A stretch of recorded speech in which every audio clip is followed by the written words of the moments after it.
नमस्कार साथियों, मैं एजाज अहमद अपने चैनल हिस्ट्री नामा में आपका स्वागत करता हूं। आज मैं आप लोगों को बताऊंगा एक ऐसी प्रणाली के बारे में, एक ऐसी व्यवस्था के बारे में हिंदुस्तान की, जो प्राचीन काल में बहुत ज्यादा प्रचलन में थी, मध्यकाल में भी थी, और अंग्रेजों के बहुत ज्यादा प्रयास करने के बाद, रोकने के बाद भी अब भी हिंदुस्तान के कुछ हिस्सों में यह व्यवस्था प्रचलन में है। कुछ लोग इसे प्रथा कहते हैं, कुछ लोग कुप्रथा कहते हैं, तथा कुछ लोग धर्म का हिस्सा कहते हैं, कुछ लोग इसे वेश्यावृत्ति कहते हैं। तो यह है देवदासी प्रणाली। देवदासी प्रणाली, देवदासी क्या होती है? देव मीन्स होता है ईश्वर, दासी ईश्वर की दासी, दासी या पत्नी, यानी ईश्वर की पत्नी या ईश्वर की दासी, यानी ईश्वर की सेवा के लिए नियुक्त की गई कोई स्त्री देवदासी कहलाती है। ऐसा हुआ, माना गया। हम देखते हैं कि सबसे पहला पुराना एग्जाम्पल जो मिलता है वो महात्मा बुद्ध के समय में 6ठी शताब्दी ईसा पूर्व मिलता है। उस समय एक नर्तकी हुआ करती थी जिसका नाम था अम्रपाली। अम्रपाली, अम्रपाली एक नर्तकी थी और बहुत ही मशहूर थी मगध में, और इसे नगर वधू भी कहा जाता था। आज जैसा हीन दृष्टि से जैसे नर्तकियों को देखा जाता है, ऐसा नहीं था। पहले उनकी बड़ी इज्जत हुआ करती थी। जिसके घर में, जिसके दरबार में, जिसके समारोह में ये नर्तकी पहुंचती थी, उसकी बड़ी आदर की जाती थी और इसे पूरे राज्य की एक शान मानते थे। इसीलिए इस अम्रपाली को नगर वधू भी कह सकते हैं, यानी कि नगर की बहू, यानी नगर की बहू हो, बेटी हो, यानी कि वो एक उस नगर का एक सम्मान थी। और यह जो थी राजाओं के यहां मंदिरों में ईश्वर की मूर्ति के ईश्वर के मूर्तियों के सम्मुख ये लोग जा करके वहां पे नाचती थी। लेकिन हम जानते हैं कि प्रथम शताब्दी से पहली शताब्दी से पहले मूर्ति पूजा नहीं थी, मूर्तियां नहीं बनती थी। सिर्फ और सिर्फ हम देखते हैं कि प्रथम शताब्दी में, कुषाण पीरियड में, कनिष्क के समय में मूर्ति पूजा शुरू हुई थी, जो सबसे पहले बौद्ध धर्म में हुई थी और कहीं नहीं हुई थी। तो उससे पहले जो थी ये राजा महाराजाओं के, जब मूर्ति नहीं थी तो मंदिर भी नहीं थे, तो इसलिए राजा महाराजाओं के यहाँ ये लोग डांस किया करती थी। और इस तरह की पहली डांसर जो वेल नोन डांसर है वो अम्रपाली है। इसके बाद हम देखते हैं बहुत बाद में, और भी इस तरह से तकरीबन 3rd सेंचुरी में भी इस व्यवस्था को, यानी डांसिंग सिस्टम को बढ़ावा दिया गया। 3rd सेंचुरी बीसी में, बीसीई, बिफोर क्राइस्ट में, यानी बिफोर कॉमन एरा जो था, यह इस देवदासी या नर्तकी, उस समय तो नर्तकी होती थी, नर्तकी को इसको जानता, नर्तकी के रूप में इसे जाना जाता। 3rd सेंचुरी में बढ़ावा दिया गया। लेकिन काफी बाद में हम देखते हैं कि 6ठी शताब्दी में, 6th century CE, common era, 6th century CE, common era में, 6ठी शताब्दी ईस्वी में दक्षिण भारत में, याद रहे बच्चों कि इस समय तक मूर्तियां भी बन गई थी, इस समय में मूर्ति पूजा भी शुरू हो गई थी, इस समय तक मंदिर भी बनाए जा चुके थे बहुत सारे। अब ये सोचते थे कि उस समय होता यह था कि राजा महाराजा अपने मनोरंजन के लिए इन नर्तकियों को अपने राज्य में, अपने साम्राज्य में बुलाते थे, अपने दरबार में बुलाते थे और उनका डांस देखते थे, उनका नाच देखते थे और उससे वो प्रसन्न होते थे। हम देखते हैं कि स्त्रियां जो होती हैं ज्यादा धार्मिक होती हैं, उनका ईश्वर से बहुत ज्यादा लगाव होता था पुरुषों के मुकाबले में। इस तरह इसलिए एक परिवार था, एक राजवंश था जिसका नाम था केसरी डायनेस्टी, केसरी डायनेस्टी, दक्षिण भारत की केसरी डायनेस्टी है 6th सेंचुरी में, और दक्षिण भारत में है ये। और इस डायनेस्टी की जो रानियां थी, उन्होंने ये महसूस किया कि जब राजा इन नर्तकियों से बहुत ज्यादा प्रसन्न होते हैं, यानी कि वो देख रही है अपने दरबार में कि हम कुछ भी करें राजा से, राजा प्रसन्न नहीं होते, हम कितनी भी अदाएं दिखा ले राजा प्रसन्न नहीं होते, लेकिन बाहर से नर्तकी एक आती है और राजा प्रसन्न हो जाते हैं, खुश हो जाते हैं। तो क्यों ना हम अपने भगवान को, अपने देवताओं को, जिनकी हम पूजा करते हैं, हो सकता है हमसे वो पूजा से वो प्रसन्न ना होते हो, तो इस तरह उन नर्तकियों को उनके सामने रखा जाए, उनसे नाच नचाया जाए। तो इस तरह से औरतों ने दूसरी जो डांस में ज्यादा अच्छा परफॉर्म कर सकती थी, उन डांसर्स को मंदिरों में इंप्लॉयमेंट दिया कि तुम मंदिरों में चलो और भगवान के सामने तुम्हें डांस करना है, भगवान को प्रसन्न करना है। ये काम उनका था। और इसी से देवदासी की शुरुआत होती है, देवदासी सिस्टम की। इन नर्तकियों को देवदासी कहा गया। इनका स्थान बहुत ज्यादा ऊंचा था, बहुत अच्छा स्थान था, इनकी इज्जत थी, इसलिए भी क्योंकि ये ईश्वर को प्रसन्न कर रही थी। और किसके लिए प्रसन्न कर रही थी? उन रानियों के लिए प्रसन्न कर रही थी, उन महारानियों के लिए प्रसन्न करती ईश्वर को, इसलिए इनकी हर कोई इज्जत करता था। और पूरी जिंदगी ये अपने उसी देवता के लिए, उसी देवता की सेवा में अपना पूरा जीवन व्यतीत कर देती थी। तो ये देवदासी जो एक धार्मिक अवस्था से शुरू होती है, धीरे धीरे ये कुप्रथा बन जाती है। यानी कि तमाम सारे मंदिरों में बहुत कई सौ देवदासियां, खासतौर से जो निम्न वर्ग के लोग होते थे, जिनके यहां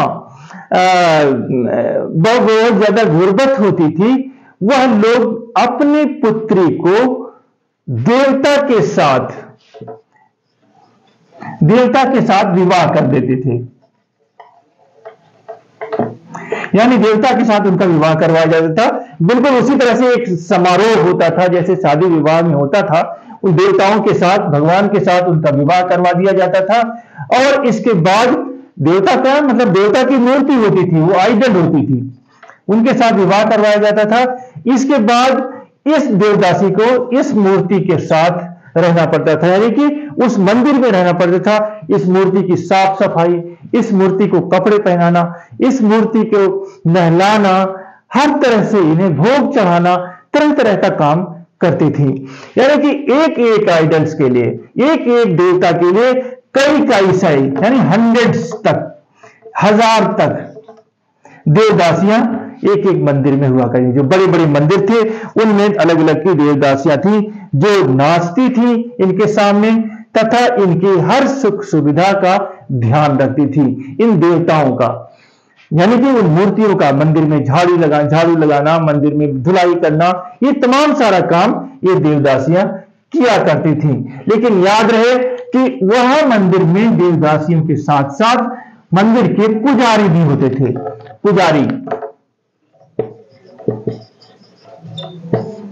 ये देवदासी अनमैरिड होती थी, यानी ये जो देवदासी बन जाती थी वो अब विवाह नहीं कर सकती थी, क्योंकि उसका विवाह देवता के साथ हो जाता था। पुजारी जो होते थे वो भी अनमैरिड ही होते थे। वहां पे मैक्सिमम बहुत कुछ लोगों का एग्जाम्पल ये भी मिलता है कि वो मैरिज करते थे, शादी करते थे, लेकिन ये भी अनमैरिड होते थे। इन पुजारियों ने, इन देवदासियों ने आपस में हम देखते हैं कि ये सिस्टम बना लिया कि अगर ये दोनों मिलते हैं तो इससे भगवान का मिलन होगा। यानी कि यहां पर वैश्यावृत्ति शुरू हो जाती है। यही नहीं, जो गांव के रसूख वाले लोग होते थे, जहां पे मंदिर है वहां का चौधरी, वहां का राजा, वहां का सामंत, ये तमाम सारे लोग भी अब इस प्रॉस्टिट्यूशन में, इस वैश्यावृत्ति में शामिल हो गए। देवदासी की स्थिति वेश्या से भी बदतर हो गई थी। वेश्या को तो वेश्यावृत्ति के बदले धन मिलता है, लेकिन इन्हें कुछ नहीं मिलता था। और नतीजा होता था, जब इनकी ओल्ड एज हो जाती थी तो इन्हें भूखों मरने के लिए छोड़ दिया जाता था। तड़प तड़प की बेचारी भूखी मरती थी, इनका देखने वाला कोई नहीं होता था। लेकिन क्योंकि इस प्रथा को सामाजिक स्वीकार्यता मिल चुकी थी, समाज ने स्वीकार कर लिया था कि देवदासी सिस्टम सही है, इसलिए कोई इनके खिलाफ आवाज उठाने की कोशिश नहीं करता था। और मध्यकाल में भी कोशिश की गई थी कि इन देवदासी सिस्टम को खत्म किया जाए।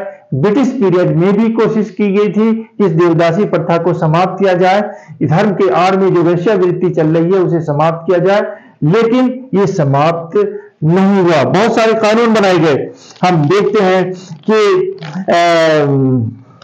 बहुत पहले ये कानून बना था, बॉम्बे देवदासी प्रोटेक्शन एक्ट 1934 में।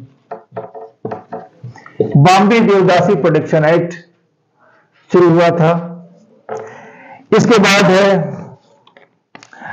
आंध्र प्रदेश देवदासी प्रोटेक्शन एक्ट है 1988 में। मद्रास देवदासी प्रोटेक्शन एक्ट है 1947 में। और इस तरह से अलग अलग तरह से सरकार ने, हमारे हिंदुस्तान की सरकार ने भी और ब्रिटिश सरकार ने भी इस तरह से स्त्रियों को, इन देवदासियों की सुरक्षा करने का जिम्मा उठाया, लेकिन फिर भी इसमें उन्हें उतनी कामयाबी नहीं मिली। अब भी हम देखते हैं कर्नाटक में पूरे 10 और आंध्र के 14 जिलों में ये देवदासी प्रथा, कर्नाटक में 10 डिस्ट्रिक्ट और आंध्रा में 14 डिस्ट्रिक्ट, इनमें अब भी यही देवदासी प्रथा प्रचलन में है, जिसे खत्म नहीं किया जा सका है। और लोग मजबूर होते हैं अपनी बेटियों को देवताओं से विवाह करवाने के लिए, एक प्रोस्टिट्यूशन में डालने के लिए। इस तरह से कोशिश है कि सरकार के द्वारा कि इन कुप्रथाओं को समाप्त किया जा सके, लेकिन जहां पे ज्यादा है वह वोट बैंक का मामला देखते हुए सरकार बहुत ज्यादा इस पे ध्यान नहीं दे पाती है। तो इस तरह से हम देखते हैं कि इनको एक स्थान था, एक बहुत ऊंचा स्थान था देवदासियों का, बाद में इनका स्थान बहुत ज्यादा गिर गया और इनको एक तरह से रिकॉग्नाइज्ड प्रोस्टिट्यूट मान लिया गया कि ठीक है, इनको कोई वो नहीं था। अलग अलग नाम से इन्हें देवदासियों को जाना जाता था। जोगिनी भी कहा जाता है, जोगिनी, नैलिस NAILS, नैलिस, वेंकटसानी,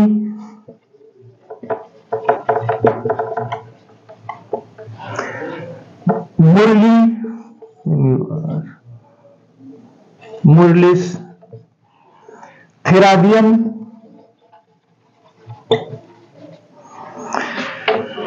इस तरह से हम देखते हैं कि तकरीबन तंजौर टेम्पल में 11वीं सेंचुरी में 400 देवदासी थी। तमिलनाडु में, सॉरी तंजौर में, साउथ इंडिया में 400 देवदासी एक मंदिर में थी। और सोमेश्वर टेम्पल जो गुजरात में था वहां पे 500 देवदासी थी।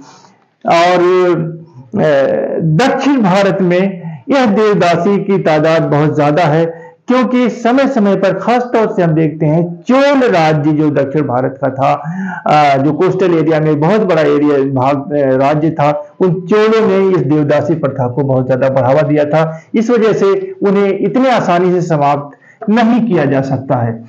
तो भारत सरकार को इसमें कोशिश करना चाहिए, ये कोशिश करना चाहिए भारत सरकार को कि इन तरह की तमाम सारी कुप्रथाओं पर पाबंदी लगाई जा सके।